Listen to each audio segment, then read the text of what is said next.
So this book is being touted as something like that of Tagore or Premchand that you also endorsed during the deliberations.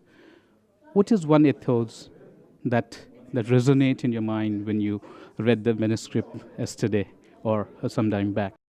I actually read it today, and the ballad, I call it a ballad or a dirge, I think is so representative of everything that's happening across the world even today. And everything that Nanak Singh wrote about then is so contemporary in many ways. Whether you look at the crisis in Israel, or you look at what's happening in the United States, or Libya, or Syria, or across the subcontinent, everything that he's talked about, you can actually have a contemporary relevance to it. So I think the success of any poet or playwright or author is how does the book work 50 or 100 years after the person has written it. And the fact that it has moved so many people, and it certainly moved me, and I have no great understanding of either Amritsar or of that period, just shows the power of Nanak Singh's words. Stunning. It's absolutely a stunning piece of work, both historically stunning as well as the language that's been used. And I think Navdeep has done an incredible job in bringing it to life at this point of time, which is so important. There couldn't be any better setting than today and the place here. And I'm told that day after the book is being launched in Punjabi in Amritsar. What is one thing? We all know that it is as if the incident has happened only today or yesterday. It's what you said it rightly. It transcends the way it has been written.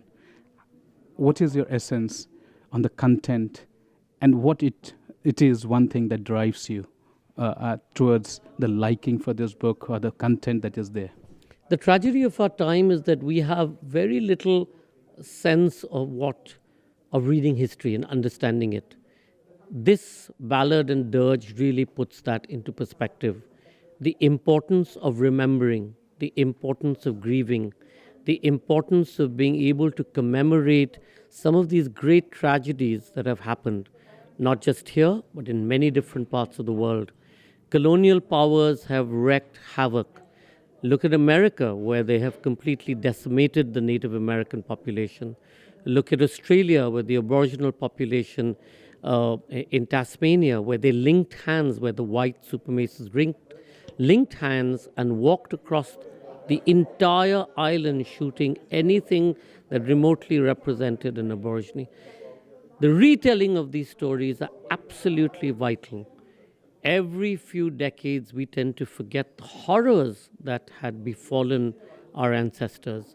And it is important in that context to be able to revisit it today.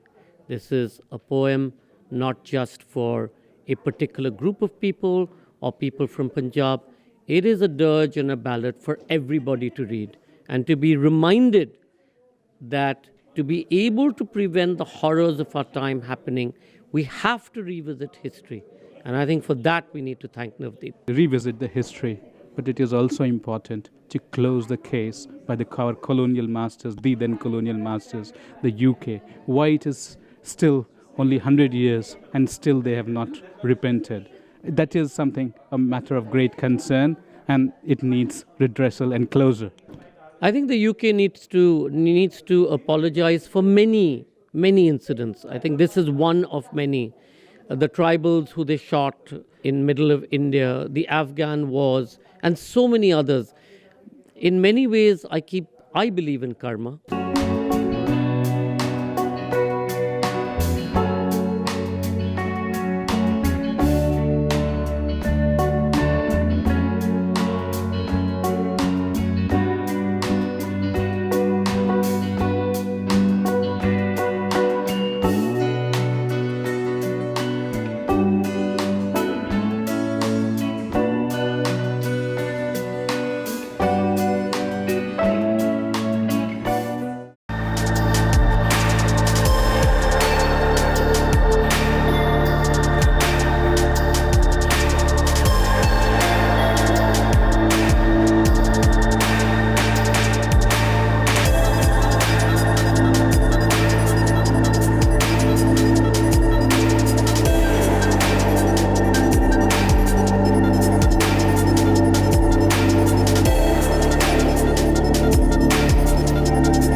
Download Tarang online radio app from Google Play Store.